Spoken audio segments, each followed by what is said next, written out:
अस्सलाम वालेकुम students, my name is Ashmi संध्यार कुरैशी और आज क्लास 9 की फिजिक्स की लेक्चर सीरीज में एक नया टॉपिक कर रहे हैं और उस टॉपिक का नाम है इक्विलिब्रियम। अब इक्विलिब्रियम क्या चीज है, पहले हम इक्विलिब्रियम को डिस्कस करेंगे और इक्विलिब्रियम की क्या डेफिनेशन है और उसकी क्या कंडीशंस होती हैं और फिर उसके साथ साथ क्या उसकी टाइप्स हैं वो आज हम इस टॉपिक में पढ़ेंगे। और आपको यहाँ पर आज मैं एक फ्लो चार्ट सभी बनवा दूंगा ताकि उस फ्लो चार्ट को अगर आप याद कर लो तो आपको ये सारा टॉपिक आसानी से याद हो जाएगा। अब इक्विलिब्रियम किसे कहा जाता है? इक्विलिब्रियम अगर आप देखो तो इक्वल से मिलता जुलता लफ्ज है, ठीक है। तो इक्विलिब्रियम एक ऐसी कंडीशन होगी जिसमें बॉडी हमारे पास यूनिफॉर्म मोशन में होगी या रेस्ट में होगी under the action of several forces. तो अगर मैं इसको डिफाइन करना चाहूं, the state of body in which, comma, under the action of several forces, comma, the body is in rest or in uniform motion। तो क्या हो गया हमारे पास इसकी definition? The state of the body in which under the action of several forces, मतलब कि एक body है और उसके ऊपर सेवरल फोर्सेज का मुराद बहुत सारी फोर्सेज उसके ऊपर लग रही हैं। The body is in rest और इन यूनिफॉर्म मोशन। अब ये जो यूनिफॉर्म मोशन है ये ट्रांसलेशनल मोशन भी हो सकता है, ये रोटेशनल मोशन भी हो सकता है। जरूरी नहीं है कि ये खाली ट्रांसलेशनल हो या रोटेशनल हो, दोनों किस्म की मोशन हो सकती है। तो एक ऐसी कंडीशन जिसमें हमारे पास बॉडी रेस्ट पे रहे, ये अगर आप देखो तो ये बिल्कुल न्यूटन्स के फर्स्ट लॉ से मिलती जुलती इसकी स्टेटमेंट है। इसकी एग्जांपल यही हो सकती है कि अगर एक बुक है और वो एक टेबल पर पड़ी हुई है तो कौन कौन सी फोर्सेस लग रही है मैं आपको अगर यहां पर डायग्रामेटिकली बता दूं। ये एक टेबल होगी, ये उसके ऊपर बुक पड़ी हुई है। इस बुक का जो वेट है वो क्या कर रहा है? डाउनवर्ड एड कर रहा है, और जो नॉर्मल फोर्स इस टेबल की वजह से है वो क्या कर रही है? वो अपवर्ड मूव कर रही है। तो ये दो फोर्सेज हैं, इसको मैं F1 का नाम दे देता हूं, इसको मैं F2 का नाम दे देता हूं। तो ये दोनों फोर्सेज इसके ऊपर लग रही हैं और बॉडी क्या है? रेस्ट में। तो ऐसी एक हालत को क्या कहा जाएगा? ऐसी हालत को इक्विलिब्रियम कंडीशन कहा जाएगा, जहां पर under the action of several forces, मतलब फोर्सेज दो भी हो सकती हैं, दो से ज्यादा भी हो सकती हैं। Under the action of several forces the body is in rest. अगर आप इस बुक को देखो तो ये बुक रेस्ट में है और ये यूनिफॉर्म मोशन में भी कोई बॉडी हो सकती है। अब वो यूनिफॉर्म मोशन में कब होगी ये हम आगे जाकर उसकी जो टाइप्स आएंगी हम उसके अंदर उसको डिस्कस करेंगे। अब इक्विलिब्रियम है तो हमारे पास इक्विलिब्रियम की दो कंडीशंस हैं। एक है हमारे पास first condition of equilibrium. First condition of equilibrium क्या है? फर्स्ट कंडीशन ऑफ इक्विलिब्रियम हमारे पास कहती है कि जब एक बॉडी के ऊपर सेवरल फोर्सेस लग रही हो और उसके अंदर कोई चेंज ना हो, वो इक्विलिब्रियम पोजीशन में ही हो, तो उसको क्या कहा जाता है? उसको कहा जाता है first condition of equilibrium. The body is in equilibrium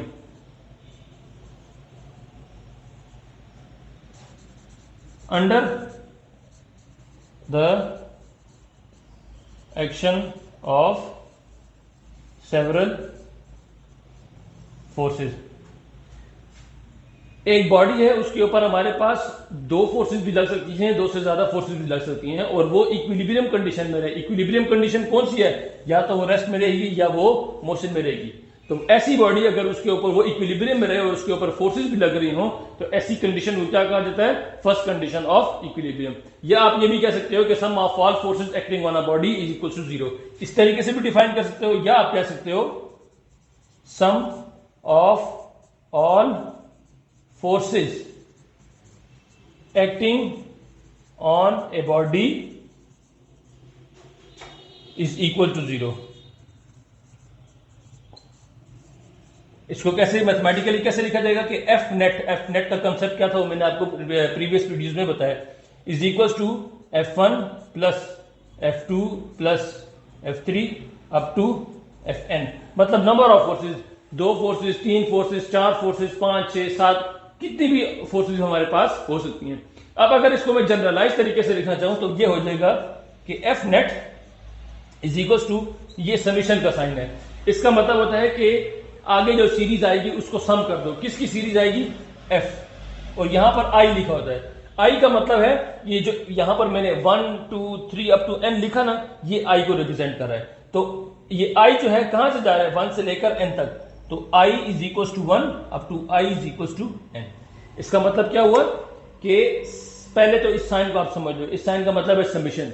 summation किसका? एफ का। एफ की एक सीरीज बन रही है और यहां पर आई, एफ आई का मतलब है कि जहां पर आई है वहां पर 1 से लेकर n तक की वैल्यूज आएंगी। तो i is equal to 1 up to i is equal to n। तो ये हमारे पास ये होगी इसकी इक्विलिब्रियम की फर्स्ट कंडीशन। अब मैं इसको रब करता हूं और आपको इसी के साथ ही सेकंड कंडीशन ऑफ इक्विलिब्रियम भी बताता हूं। अगर आपने इसको नोट करना है, अपने नोट्स तैयार करने हैं, तो आप इसको वीडियो को पॉज करके तो फिर आप उससे आगे कंटिन्यू कर सकते हो।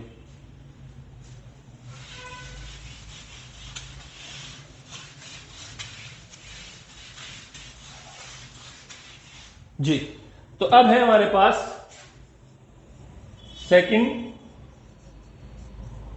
Condition of equilibrium. Second condition of equilibrium हमें क्या कहता है कि sum of all torque acting on a body is zero. Forces के हवाले से हमने पढ़ लिया था। फर्स्ट कंडीशन में सिर्फ फोर्सेस की बात की गई कि एक बॉडी के ऊपर जो फोर्सेस लग रही हैं उनका सम हमारे पास जीरो होगा। लेकिन सेकंड कंडीशन में कहता है कि जो टॉर्क लग रहा है तमाम एक बॉडी के ऊपर जितना टॉर्क लग रहा है उस तमाम को आप एड अप कर दो तो उसका नेट रिजल्ट हमारे पास क्या होगा? उसका नेट रिजल्ट जीरो होगा। तो sum of all torque acting on a body is equal to 0। अब इसको मैथमेटिकली कैसे लिखेंगे कि torque net is equal to torque 1 plus torque 2 plus torque 3 up to torque n। अब इसको भी अगर आप जनरलाइज फॉर्म में लिखना चाहोगे तो torque net is equal to वही समीशन किसका? टॉर्क का। और i where i is equal to 1 up to i is equal to n कि i की जो वैल्यू है वो 1 से लेकर n तक जा रही है। ये n कोई भी रियल नंबर हो सकता है हमारे पास, 2 3 4 5 6 7 8 9 कोई भी रियल नंबर हो सकता है। डिपेंड करता है कि ऑब्जेक्ट के ऊपर कितनी ज्यादा हमारे पास टॉर्क लग रही है। तो ये थी हमारे पास सेकेंड कंडीशन ऑफ इक्विलिब्रियम। इसके साथ जो हमारे पास रिलेटेड टॉपिक है उसको कहते हैं principle of moments. Principle of moments.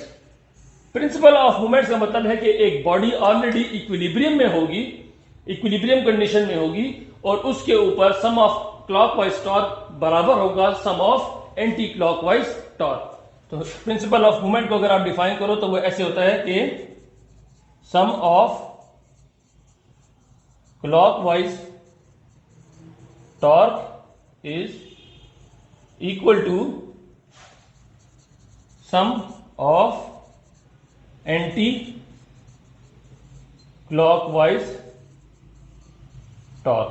कि अगर एक बॉडी है जिस तरीके से आप तराजू भी ले सकते हो और सेंटर से वो क्या हुई हुई है? पिवट हुई हुई है। सेंटर से पिवट का मतलब है कि उसको सेंटर पे हिंच करके लगा दिया गया है। तो इसका मतलब ये बिल्कुल अब इक्विलिब्रियम कंडीशन में जितनी बॉडी है यहां पर मूव करेगी, ये एक ही जगह पर स्टिल रहेगी। तो प्रिंसिपल ऑफ मूवमेंट कहता है कि sum of clockwise torque is equal to sum of anti clockwise torque. अगर आप इसकी एक जगह पर वेट हैंग करते हो तो उतनी ही आप दूसरी जगह पर भी वेट हैंग करोगे और अननोन वेट को इस तरीके से फाइंड किया जा सकता है। तो ये होता है हमारे पास torque clockwise is equal to torque anti clockwise. तो टॉर्क हमें पता है कि टॉर्क इसके इक्वल है। टॉर्क इज इक्वल टू, अगर मैं आपको यहां पर बताऊं, torque is equal to F cross D. अब यहां पर जो फोर्स लग रही है इस वेट की वजह से वो क्या हो जाएगी हमारे पास? W cross D. अब ये जो डिस्टेंस की बात की जा रही है वो डिस्टेंस इस पॉइंट से होगा। ये जो हमारे पास आ जाएगा दैट इज D1 और ये हमारे पास W1 और यहां से लेकर यहां तक का जो डिस्टेंस है, सॉरी, दैट इज D2 और ये जो वेट लगा रहा है दैट इज W2।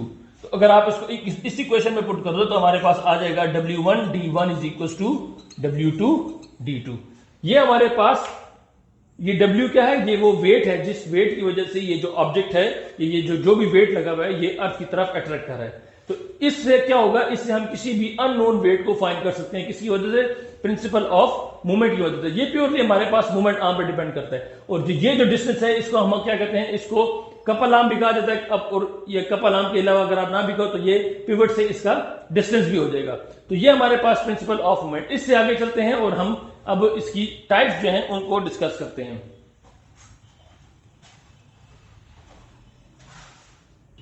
जी, तो अब आ गई हमारे पास टाइप्स। अब इसकी भी हमारे पास दो टाइप्स हैं, एक है स्टैटिक इक्विलिब्रियम और दूसरी है हमारे पास डायनामिक इक्विलिब्रियम। अब नाम से जाहिर होता है कि स्टैटिक इक्विलिब्रियम, स्टैटिक का मतलब एक जगह पर या रेस्ट पर, स्टैटिक का मतलब है रेस्ट और डायनामिक का मतलब है कि वो मोशन में है। तो स्टैटिक इक्विलिब्रियम वो होगी कि जहां पर हमारे पास एक ऑब्जेक्ट रेस्ट में है under the action of several forces. तो इसको किस तरीके से डिफाइन किया जाएगा, इसको इस तरीके से डिफाइन किया जाएगा कि the body is at rest under the action of several forces.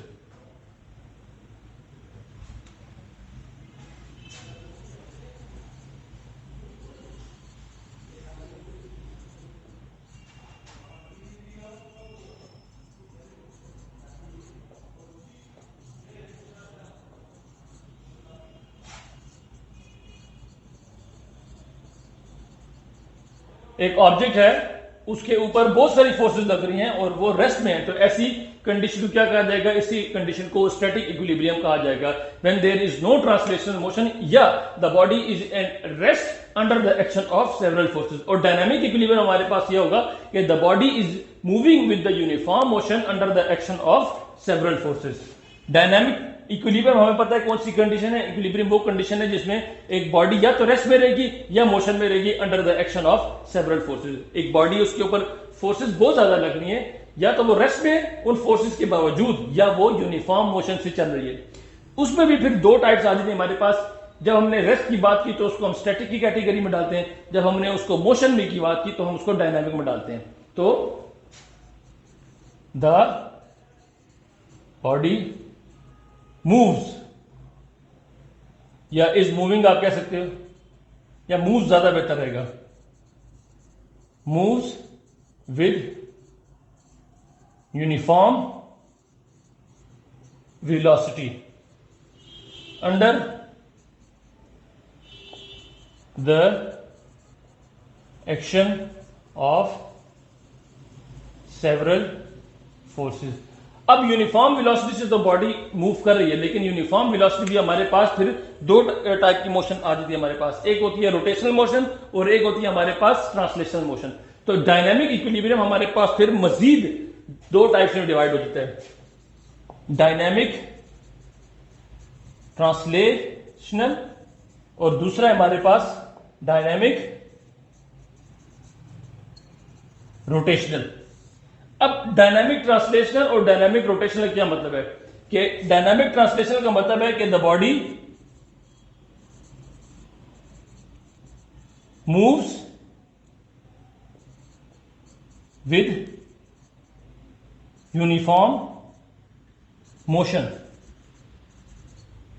Move करेगी बॉडी एक पॉइंट से दूसरे पॉइंट पर और यहां पर रोटेट करेगी। रोटेशनल क्या, अगर रोटेशन का वर्ड लग गया तो इसका मतलब बॉडी क्या करेगी, रोटेट करेगी।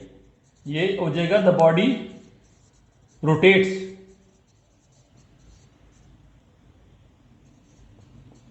With uniform motion.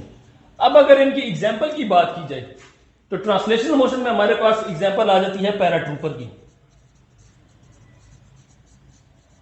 अगर आपने देखा हो कभी कि एक पैराशूट के जरिए अगर कोई आदमी पैराशूट के जरिए एक प्लेन से जंप करता है और वो जमीन की तरफ आ रहा है, तो आप उसको देखोगे तो वो एक ही यूनिफॉर्म वेलोसिटी के साथ वो अर्थ की तरफ मूव कर रहा है। उसके ऊपर फोर्सेस लग रही होती हैं। एक पैराट्रूपर है, मिसाल के तौर पर मैं यहां पर अगर बना दूं, ये उसका पैराशूट हो गया, ठीक है, और इस तरीके से अगर उसके साथ आदमी लगा हुआ है, तो जब वो जमीन की तरफ आ रहा है तो एक तो इसका वेट है जो कि डाउनवर्ड मूव कर रहा है, और एक एयर रेजिस्टेंस है जो कि क्या कर रही है, उसको अपवर्ड मूव कर रही है।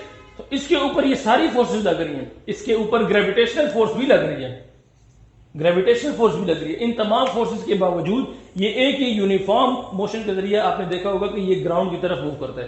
तो ऐसे इक्विलिब्रियम को कहा जाता है डायनेमिक ट्रांसलेशन इक्विलिब्रियम, जहां पर बॉडी ट्रांसलेटरी मूव करती है, ट्रांसलेशनल मोशन परफॉर्म करती है विद यूनिफॉर्म वेलोसिटी। और रोटेशनल मोशन की एग्जांपल क्या है? रोटेशनल मोशन, अगर आपने कभी एक डिस्क देखी हो, एक सीडी प्लेयर के अंदर जो डिस्क चलती है, वैसे तो आजकल सीडी प्लेयर का इतना दौर नहीं है, लेकिन अगर कभी आप उसको देखो या आप यूट्यूब पे वैसे भी सर्च कर सकते हो कि एक सीडी प्लेयर या सीडी रोम के अंदर किस तरीके से डिस्क मूव करती है, तो वो जो डिस्क मूव कर रही होती है वो भी एक कांस्टेंट वेलोसिटी के साथ उसके अंदर क्या करती है, मूव करती है। तो उसको क्या कहा जाता है? Dynamic rotational equilibrium. तो ये था हमारे पास कंडीशन हो गई और उसके साथ साथ टाइप हो गई हमारे पास किसकी? इक्विलिब्रियम की। अब मैं यहां पर एक फ्लो चार्ट ड्रॉ करता हूं और उस फ्लो चार्ट की मदद से आपको ये मेमोराइज करना जरा आसान हो जाएगा, और अगर आपने इसको भी नोट करना है तो आप इसको नोट कर लो।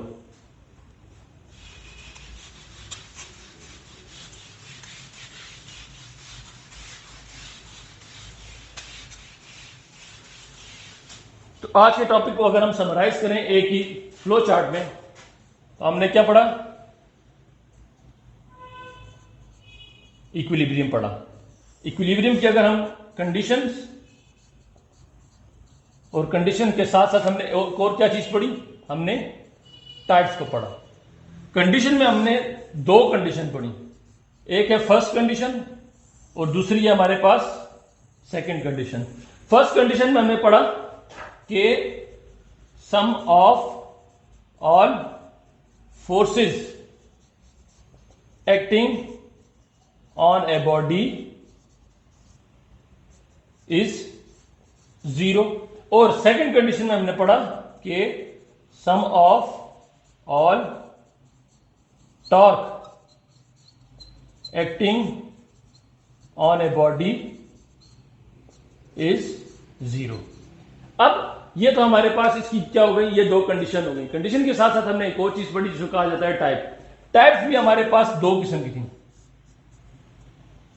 एक है हमारे पास स्टैटिक और दूसरी है हमारे पास डायनेमिक। स्टैटिक में हमने पढ़ा, अगर मैं इसको ब्रैकेट में लिख दूं, body remain at rest. For example easy करके मैं लिखता हूं, book lying on the table. उसके साथ डायनेमिक की अगर बात की जाए तो मूव्स विद यूनिफॉर्म मोशन। अब ये भी आगे मजीद दो टाइप्स में हमारे पास क्या है? डिवाइड है। एक को कहा जाता है ट्रांसलेशनल और दूसरा है हमारे पास